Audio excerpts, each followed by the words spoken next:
Salut toi et bienvenue sur ma chaîne YouTube Kata Finance.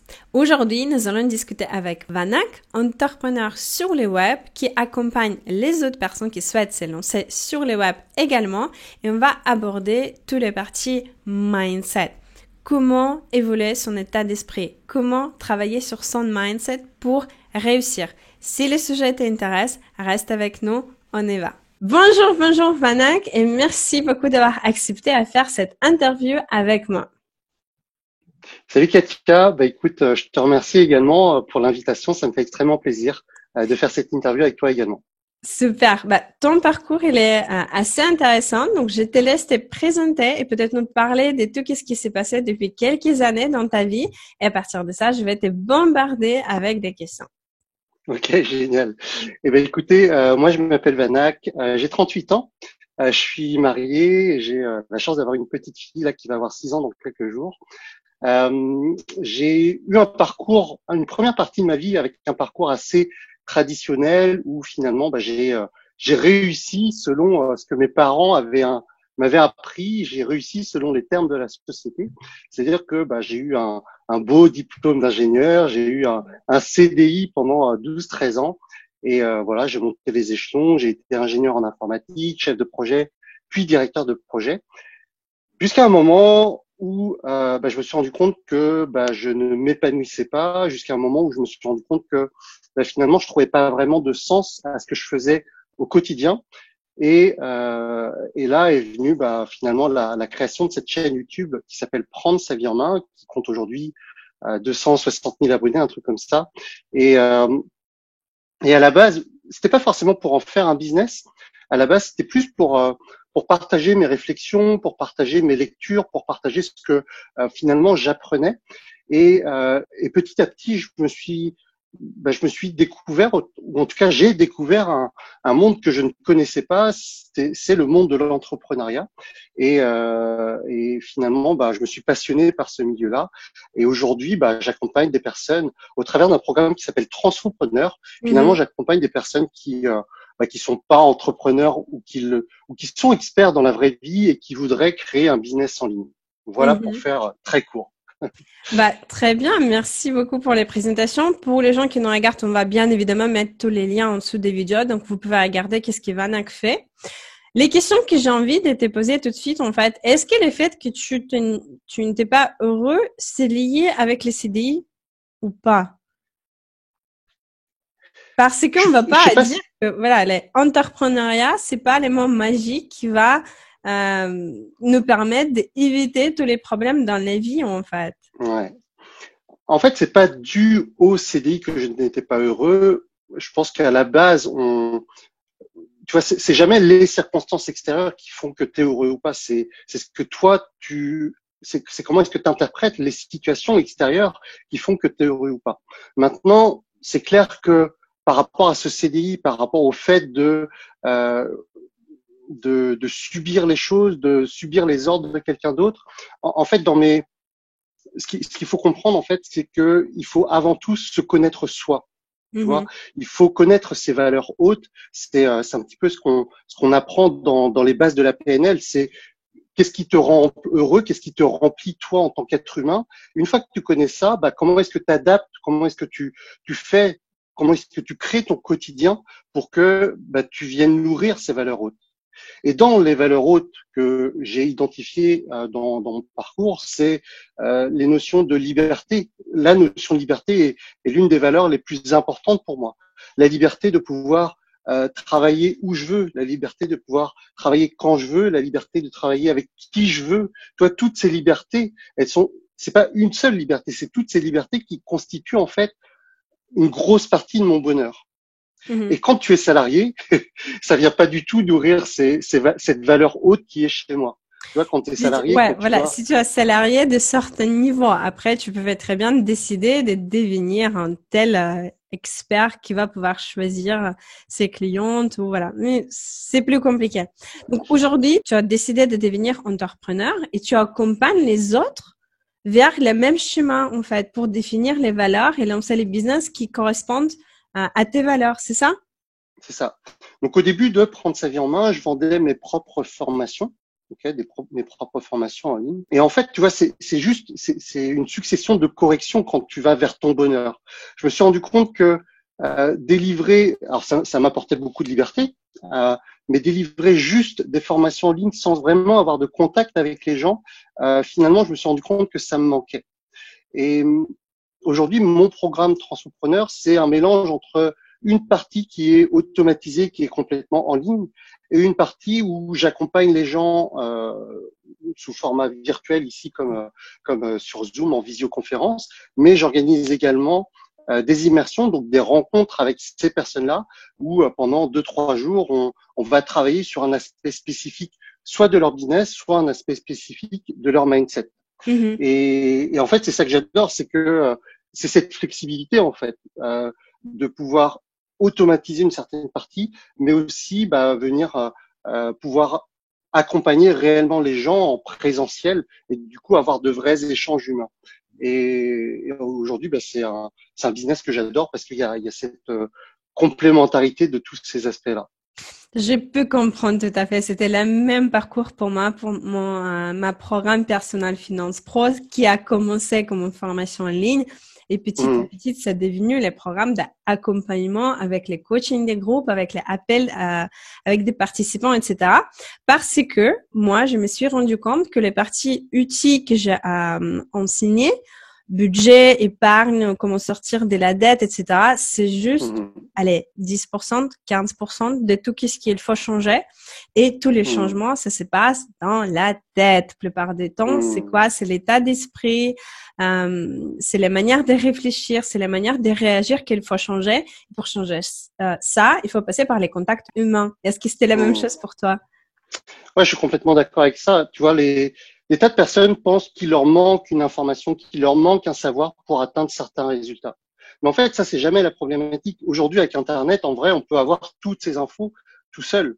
Sauf que il est beaucoup plus compliqué de se changer seul si on a, enfin, toi, avec un accompagnement, avec un état d'esprit que l'on acquiert, avec un esprit de groupe, avec quelqu'un qui va te donner des coups de pied aux fesses de temps en temps, c'est ça qui va te faire avancer finalement. C'est ça qui va te mettre qui va faire que tu vas mettre en place les actions pour avoir de nouveaux résultats.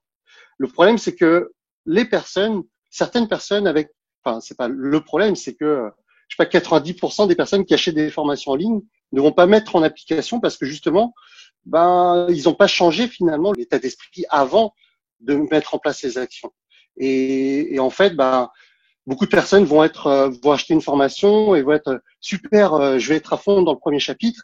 Et puis après, deuxième chapitre, il y a déjà beaucoup moins de personnes. Et puis après, finalement, les personnes, elles ne mettent pas en application. Et donc, la grosse différence, c'est que quand tu as un accompagnement, quand tu as ce type d'accompagnement que tu proposes et que je propose aussi, c'est que les personnes n'ont pas trop le choix que d'avancer finalement. Parce que sinon ils n'ont pas les résultats et sinon tu es là derrière pour leur donner des coups de pied aux fesses. Mais ça change tout en fait, le fait d'avoir un accompagnement et juste une formation en ligne. Dans un cas, les personnes vont mettre en application et dans l'autre, elles vont être livrées à elles-mêmes et vont abandonner au bout d'un moment. Ok. C'est très bien. Mais en même temps, tu enseignes tout ça aux gens aujourd'hui. Toi, comment ça s'est passé ton parcours toi-même? Parce que tu étais seule ou est-ce que tu t'es fait accompagner? Parce que, idem, tu as fait exactement la même chose que tu aides à faire aujourd'hui. Tu as passé j'ai pas envie de dire CDI à entrepreneur, j'ai envie de dire des situations où tu n'étais pas content avec les résultats, avec les situations de tout court, vers quelque chose qui te correspond un peu plus. En fait, je me suis énormément formé, d'abord sur des choses classiques assez simples comme des livres, des formations en ligne aussi. Je me suis fait aussi accompagner par différentes personnes en France, puis plutôt aux États-Unis aujourd'hui. Je me suis énormément déplacé dans des séminaires. Je me suis rendu compte à quel point l'entourage était important pour avancer. Je parle beaucoup de entourage qui décourage et entourage qui encourage. Tu vois, pendant trop nombreuses années, en fait, j'étais avec un entourage qui décourageait, c'est-à-dire un entourage qui finalement te donnait des conseils, mais par rapport à leur propre perception à eux. Tu vois, des personnes qui n'avaient jamais entrepris et donc qui te disaient que bah, entreprendre c'était risqué, ou des personnes qui n'avaient jamais investi dans l'immobilier et qui eux leur perception c'est bah l'immobilier c'est dangereux, l'immobilier c'est pas sûr, l'immobilier t'as des risques que des personnes ne te payent pas des loyers. Oui, factuellement c'est vrai, sauf que c'est pas la majorité et que si tu restes toujours dans en fait, c'est un peu bizarre de dire ça, mais si tu es toujours dans la sécurité, finalement, bah, t'avances pas et du coup, bah, t'es dans un mode où tu es complètement passif, où tu subis les choses. Alors que si tu es dans un mode proactif, que tu vas de l'avant, que tu mets les choses en place et que tu cherches constamment à t'adapter, et ben c'est dans cette évolution que finalement tu deviens que l'avenir il va s'affiner vers ta réussite, ta propre réussite personnelle. Mhm. Et, et en fait, pour répondre précisément à ta question, ben, mon parcours, il a été effectivement d'accompagnement en accompagnement, de formation en formation, d'ajustement en ajustement, et d'échec en échec aussi. J'aime beaucoup cette idée, cette image tu vois, un archer avec un tir à l'arc et une Mhm. cible. La première fois qu'il tire l'archer, il y a de fortes chances que la flèche, elle n'atteigne pas la cible. Mais c'est parce qu'il se plante la première fois que la deuxième fois, il sait un peu mieux corriger. Et s'il se plante encore, il va recorriger. Et en fait, cette image de l'archer, elle est super intéressante parce que finalement, plus l'archer il se plante, plus l'archer il rate ses flèches, plus il sait comment ajuster pour tirer dans le cœur de sa cible. Et finalement, moi, je trouve que l'entrepreneuriat, c'est un peu ça. C'est, bah oui, tu fais quelque chose, ça marche pas, tu corriges, tu fais autre chose, ça marche pas, tu corriges. Et au fur et à mesure que tu corriges, tu avances vers ton succès. Mais c'est quoi les conseils que tu peux donner aux gens qui nous regardent? Ben, on va avoir un premier échec, deuxième, troisième, quatrième, cinquième. Au bout d'un moment, elle sort un pourcentage de gens qui vont abandonner tout court. Donc, comment continuer à ne pas abandonner, en fait? Euh, L'être humain, fondamentalement, il ne change que pour deux raisons. Soit c'est une douleur extrêmement forte, soit c'est une vision extrêmement claire de là où il veut aller. Okay. Moi, Mhm, j'ai un livre qui me parle beaucoup, euh, c'est Stephen Covey, Les 7 habitudes de ceux qui réussissent tout ce qu'ils entreprennent. mhm, Et la deuxième habitude sur les 7 qu'il expose dans son livre, c'est commence avec la fin en tête. Et j'aime beaucoup, moi, me projeter dans 10 ans, 20 ans, 30 ans, 50 ans. Quelle est la personne que moi, Vanak, je veux devenir à ce moment-là?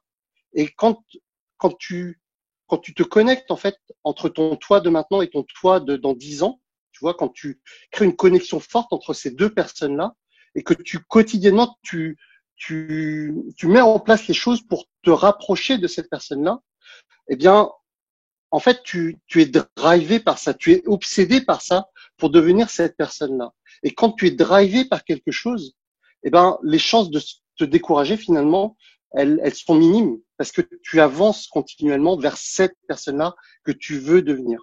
Tu mhm, vois, les personnes qui se découragent, je pense, n'ont pas cette vision long terme. Elles sont seulement dans la gratification immédiate et moins sur le bonheur long terme. Tu vois. mhm, Donc le conseil que je pourrais donner, c'est pour les personnes qui, ouais, pourraient être amenées à se décourager de temps en temps, c'est tout simplement se connecter plus régulièrement à cette vision, ce pourquoi fort vers lequel elles veulent aller, tu mhm. vois, et pas attendre justement l'inverse, l'opposé, c'est-à-dire avoir Ouais. un événement trop douloureux dans la vie, un accident, un décès de quelqu'un de proche. Et l'idée, c'est d'être proactif par rapport à ça et mettre les choses en place avant que ça ne soit trop tard, entre guillemets. Mhm. Et toi, quel était ton déclic? Déjà, est-ce que tu as eu les déclics ou quelque chose qui t'a marqué ou c'était vraiment petit à petit que tu as commencé à comprendre tout ça? Est-ce que tu peux Mhm. nous partager un moment qui a tourné vraiment les situations Ouais. pour toi? Alors, en... j'ai commencé à m'intéresser au développement personnel, d'ailleurs en commençant par l'éducation financière, en lisant des livres assez connus comme, tiens, bah, d'ailleurs je l'ai là, je sais pas pourquoi, comme Réfléchissez à devenir riche, Ouais, ok. comme Père riche, Père pauvre qui est par là-bas, comme Les secrets d'un esprit millionnaire, etc., etc. Mhm. Et, et en fait, j'avais pas encore eu comme tu dis, j'avais pas encore eu de déclic, j'avais pas encore eu de moments assez douloureux pour faire en sorte que je bouge finalement. Et le déclic, il est arrivé en janvier 2016. Je me suis fait opérer des yeux. Euh, je portais des lunettes auparavant, j'étais myope. Et cette opération, elle s'est transformée en 3 jours d'introspection, vraiment en méditation intense pendant 72 heures, où je n'ai pratiquement pas ouvert les yeux. Et en fait, pendant ces 3 jours de méditation, ben, c'est à ce moment-là que j'ai vraiment créé cette connexion avec ce que je disais tout à l'heure, finalement, avec le Vanak que je voulais devenir. Tu vois, j'étais moins dans le qu'est-ce que je veux pour être heureux aujourd'hui, mais plus vers qui je veux devenir et quelles sont les choses que je peux mettre en place aujourd'hui pour avancer vers ces personnes-là, vers cette personne-là. Et, et c'est à l'issue de ces 72 heures, finalement, que j'ai commencé à créer ma chaîne YouTube, que j'ai commencé à mettre en place à actionner finalement ce que j'avais lu, ce que j'avais appris dans mes différentes lectures jusqu'à présent. Et c'est là où tout a commencé finalement. Et au moment quand tu étais prête à quitter les salariats, ça a venu combien de temps après? Et est-ce que c'était compliqué de faire les sautes parce que tu parles des sécurités, je sais qu'est-ce que je fais, c'est mon métier, je suis un expert, j'ai une certaine reconnaissance, etc. vers l'inconnu. Alors, ce qui a beaucoup facilité la chose, c'est l'engouement qu'il y a eu pour ma chaîne YouTube. C'est vrai elle a décollé assez rapidement. Mes premières formations ont été rassurantes en termes de vente, ont été rassurantes par rapport à cette perspective de devenir entrepreneur. Et puis, il y a plein de choses qui vont pas en France, mais cette possibilité. Alors après, faut être en accord avec ça et pouvoir avoir une direction, en tout cas un employeur qui est d'accord avec ça. Mais c'est vrai que j'ai eu la chance de pouvoir quitter mon emploi avec une rupture conventionnelle et du coup pouvoir bénéficier du chômage pendant 24 mois. Et c'est vrai que c'est rassurant tout ça.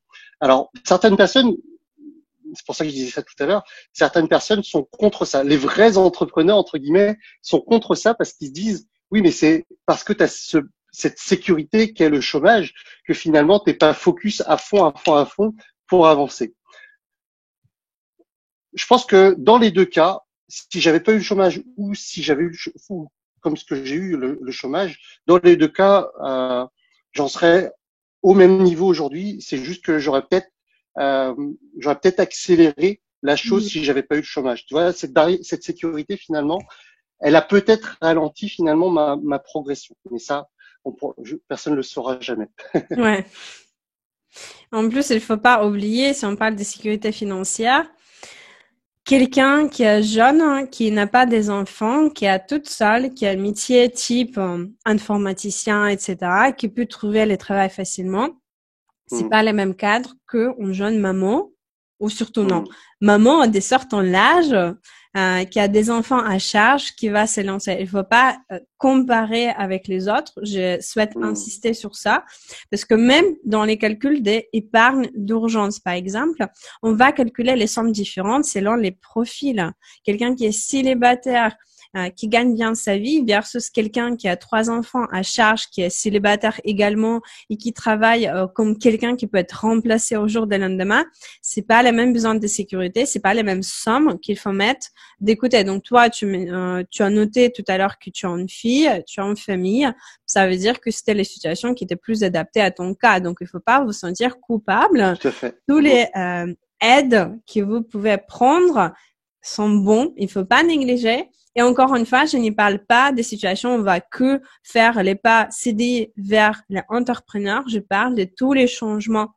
Vous savez comment vous allez réagir pendant les changements importants dans votre vie.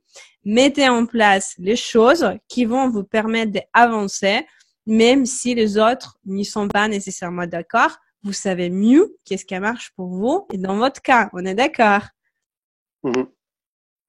Alors, j'ai envie de te poser quand même une autre question. Parmi les participants et les gens qui tu accompagnes aujourd'hui, quelles sont les plus grandes difficultés? Parce que là, on a parlé de toi. Ça m'intéresse également de savoir les gens qui tu accompagnes, qui te font confiance. Donc, ils sont accompagnés par défaut. Ils sont en train de suivre les accélérateurs, ils ont les formations, etc. Mais c'est pas tout Hmm. rose non plus. Non, c'est pas tout rose. Euh, pour moi, dans Transfopreneur, il y a trois piliers. Il y a le pilier technique, il y a le pilier marketing et il y a le pilier mindset. Donc, il y a besoin des trois, selon moi, pour réussir à créer son business en ligne, à pouvoir être visible sur Internet, etc. Et en fait, sur ces trois piliers, la technique et le marketing, c'est jamais le problème, c'est toujours le mindset. En fait, tu peux avoir les meilleurs outils. Tu vois, je sais pas, un charpentier, il peut avoir les meilleurs outils. S'il n'a pas le savoir-faire, si lui-même n'est pas quelqu'un de compétent, ça marchera pas. Tu vois.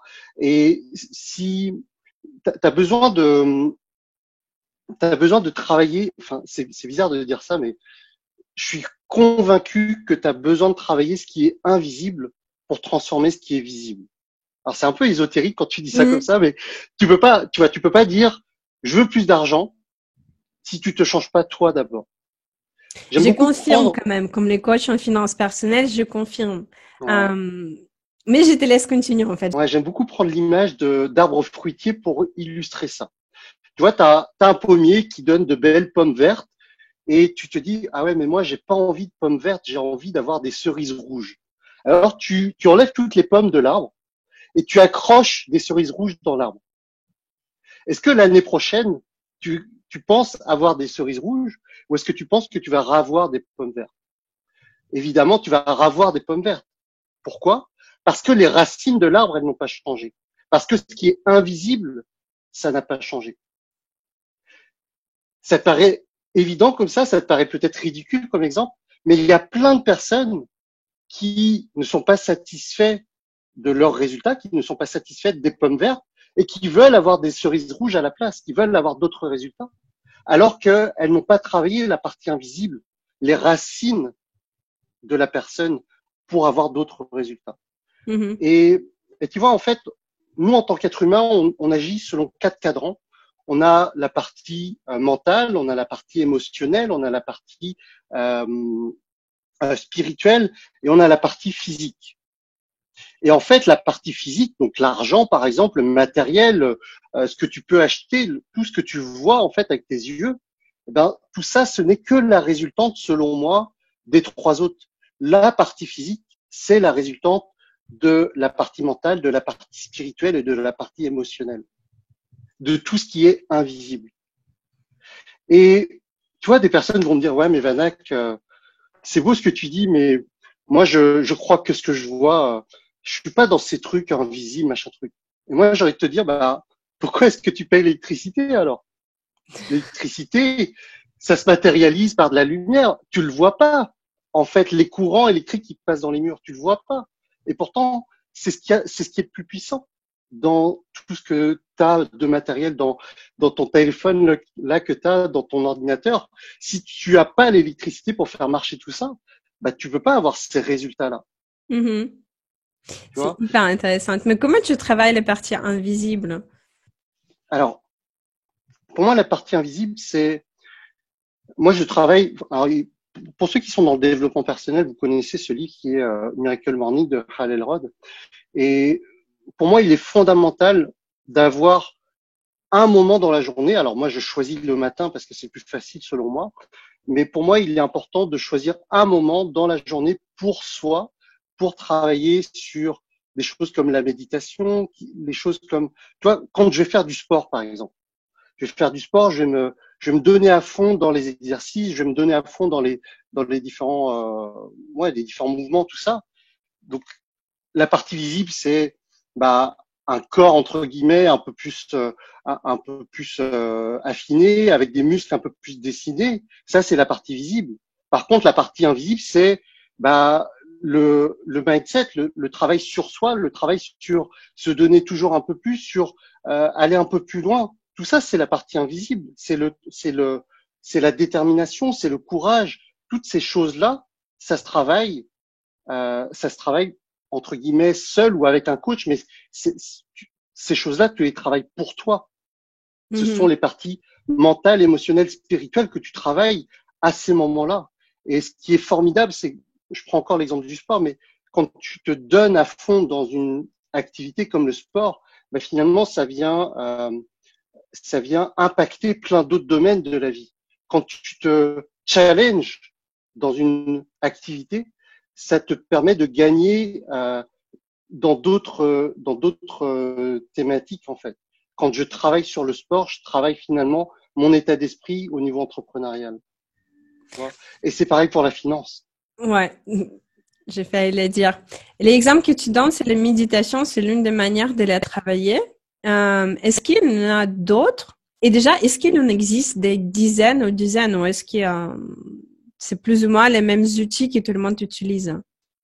Alors, il y a un outil dont j'ai pas parlé, par exemple, qui est la visualisation. Mhm, Tu vois, c'est le fait de justement ben, un peu l'exemple que j'ai pris tout à l'heure, c'est-à-dire se connecter avec la personne que tu veux devenir dans 10 ans, 20 ans, 30 ans, ou pas aussi loin que ça. Hein. Ça peut être visualiser, je sais pas, si je parle de mon cas, c'est visualiser un séminaire que j'organise dans quelques temps, une conférence que je vais animer dans quelques temps, et juste être focus, à la fois être focus, mais aussi essayer d'imaginer avec le maximum de détails comment est-ce que ça va se dérouler. Bien entendu, il y a des paramètres que tu ne peux pas contrôler, mais dans les paramètres que tu peux contrôler, quelles sont les choses que tu peux anticiper. Et quand je prends cet exemple de visualisation, en fait, on se rend compte qu'il y a plein de sportifs de haut niveau qui font ça. Michael Loeb, un pilote de rallye, était très connu pour faire ça. C'est-à-dire, bah, il a sa course en tête, il a son plan, il sait par où tourner. Et en fait, il était en train de faire, enfin, il pratiquait ça, c'est-à-dire, il fermait les yeux et il se voyait en train de conduire la voiture dans quelques semaines, quelques mois, et il était en plein dans sa course. Il y a Michael Phelps, un nageur de très haut niveau, qui était connu pour faire ça aussi. Et en fait, tous ces sportifs enfin plein de sportifs de haut niveau, voire la majorité, font ça, c'est-à-dire vont visualiser les moments clés de leur succès pour quand ils vont être dans la vraie vie, et ben se rapprocher un maximum de ça. Donc mhm, ça, la visualisation, c'est un truc qui est ultra puissant et que très peu de gens finalement mettent en application. Tu vois, mhm, la méditation, oui, c'est aussi un aspect qui est très important selon moi pour gagner en concentration. Moi, c'est surtout sur cet aspect-là que je travaille la méditation, c'est-à-dire pouvoir ne pas être influencé par les éléments extérieurs qui peuvent nuire à ta concentration. Tu vois, moi, j'aime beaucoup cette image de euh, la méditation, c'est comme si tu étais sur le bord de la route avec plein de voitures qui défilaient devant toi. Et toi, tu tu peux pas changer le fait qu'il y ait des voitures devant toi à circuler. Par contre, tu peux changer ton attention. Est-ce que tu te concentres sur la voiture rouge là qui passe, la voiture bleue qui passe de l'autre côté, ou est-ce que tu te concentres sur ce que tu dois atteindre là plus loin? Même si tu as toutes ces voitures, tu t'es concentré, ton regard est concentré ailleurs, sur le truc qui est important pour toi. Et la méditation te permet de faire ça, d'être finalement de pouvoir te concentrer sur ce qu'il y a d'utile pour toi, pour ton succès, et négliger, ça ne veut pas dire enlever les voitures qu'il y a, mais négliger les voitures qui passent devant.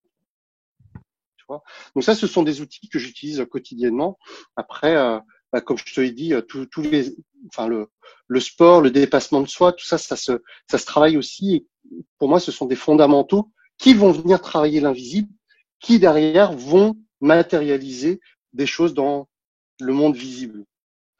Ça fait très bizarre de dire ça comme ça, mais c'est tellement vrai pourtant. Ok. Et on a parlé tout à l'heure des difficultés. Est-ce que tu peux nous citer un autre difficulté que tu rencontres assez souvent, quelque chose qui est bloquant pour les gens, souvent? Euh, je constate parmi mes élèves, hein, les personnes que j'accompagne, les personnes que je coach, je constate souvent que les gens se font une montagne par rapport à ce qu'ils doivent atteindre. Ok, ils voient.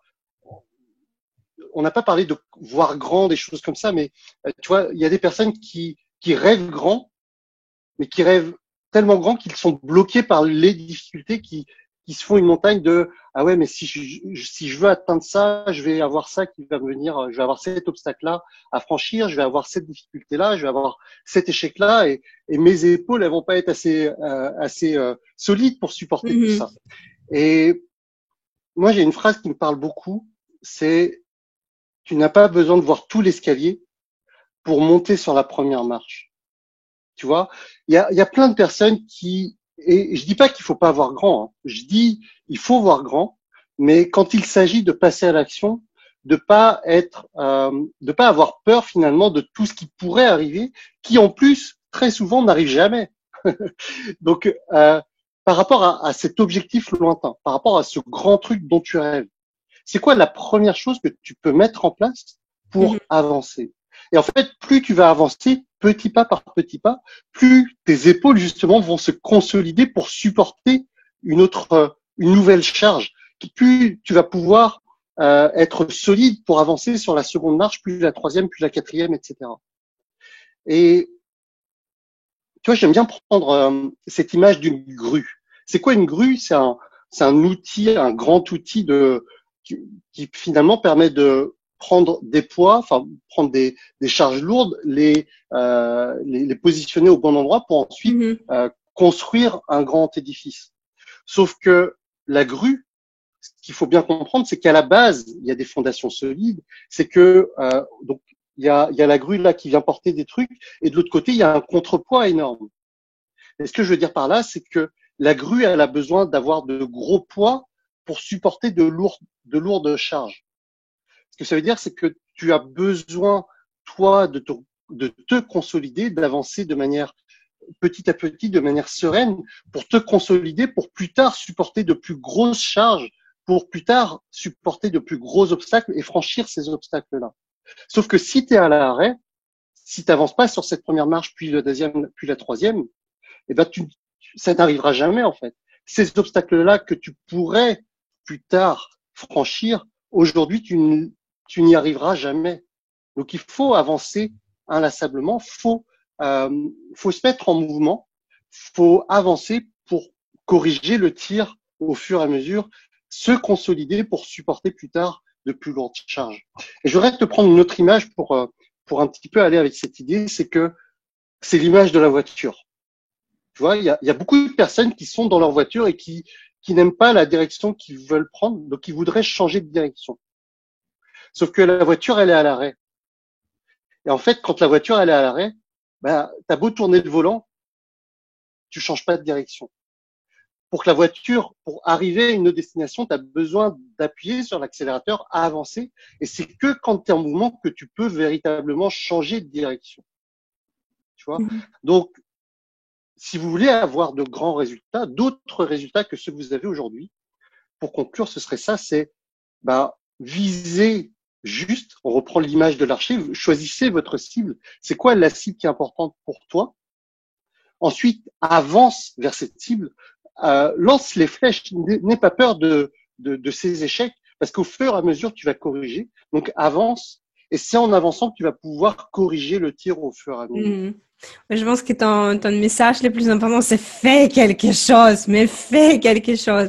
Tu ne peux pas courir, marche. Tu ne peux pas marcher, je sais pas, avance à quatre pattes. Tu ne peux pas avancer à quatre pattes. Allonge-toi, mais en Rampe. direction de ton rêve. C'est ça qui est important. Vanak, merci beaucoup. C'était hyper intéressant. Pour les gens qui nous regardent, encore une fois, on va mettre tous les liens vers toutes les activités de Vanak dans les commentaires. Et bien évidemment, on va mettre les liens vers les livres et les choses qu'il a citées. Si vous avez aimé cette vidéo, bien évidemment, on vous invite de liker cette vidéo, à la partager autour de vous. C'est important pour nous donner un peu plus de visibilité. Et n'oubliez pas vous inscrire à la chaîne YouTube Katia Finance. Merci beaucoup, Vanak, et je te souhaite une excellente journée. Salut, merci Katia. Ciao. Salut.